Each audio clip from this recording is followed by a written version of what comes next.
There's something for everyone this February as Hulu continues to shine a light on African American stories as part of their Black Stories Always hub.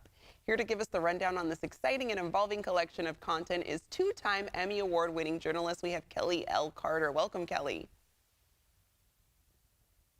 Thank you. Thank you. I'm so happy to be here. Yeah, we're happy to have you on. So, Kelley, tell us more about Hulu's Black Stories Always and why it's important to have curated African American content.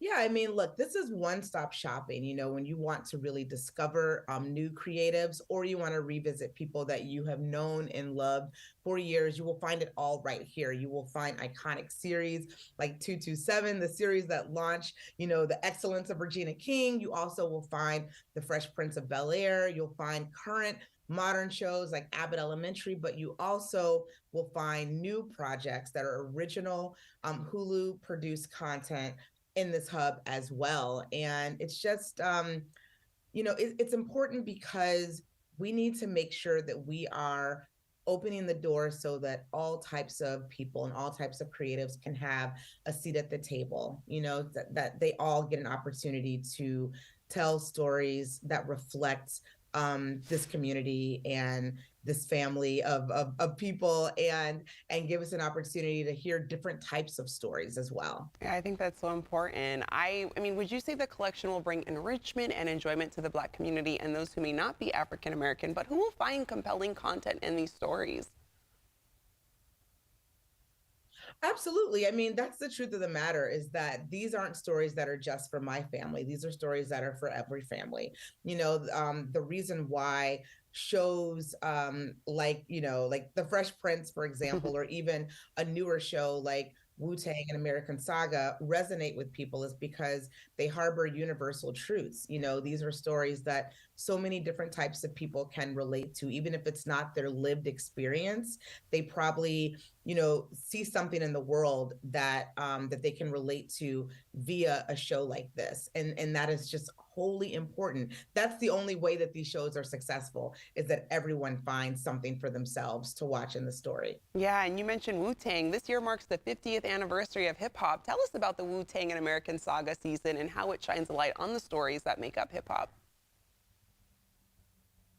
Oh my gosh, it's such a great series. So look, the guys that make up the Wu-Tang Collective, which are hands down one of the most inventive and influential group of rappers in the history of hip hop, they are regarded as superheroes, in the hip hop culture. And so this series is like a superhero origin story. You get to see them right before the spider bites them, essentially. You get to see what influences the music, why they became musicians, the neighborhoods that they come from, what their family life, what their home lives were like.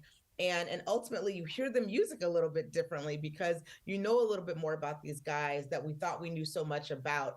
And it really, one of my favorite rappers is Method Man, and he is less of a rapper these days and more of an actor these days, but you get to see his origin story, like how he became Method Man, and how he went from Cliff to Method. And it's just really, I mean, it's informative, but it also is really entertaining too. Yeah, and it's the final season of the saga, so we'll definitely have to check that out. Trevante Rhodes, who's played Mike Tyson, starred in the Oscar-winning film Moonlight, is now in another upcoming of-age drama called Bruiser. Tell us what makes Bruiser such a meaningful story.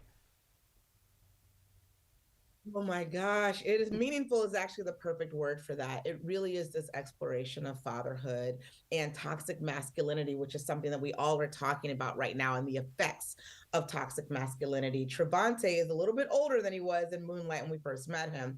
He's a father in this film. He's a bit of a drifter. Like I said, it's from a new director, Miles Warren, which I love, introducing new directors or new directors being introduced in this way.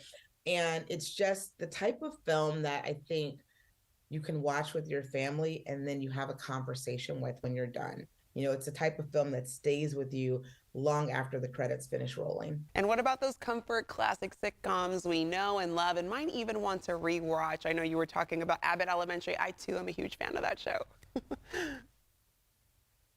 Huge fan.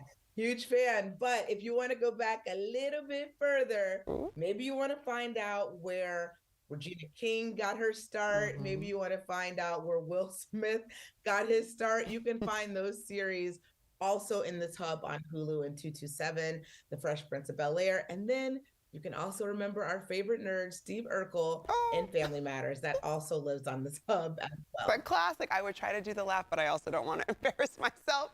Kelley, thank you so much for joining us And this I stopped morning. myself just now from saying, did I do that? Okay, okay. Kelley, such a pleasure having you on. I'm going to let our viewers know where they can go for more information and to see all of these shows and series. You can visit the Hulu streaming app.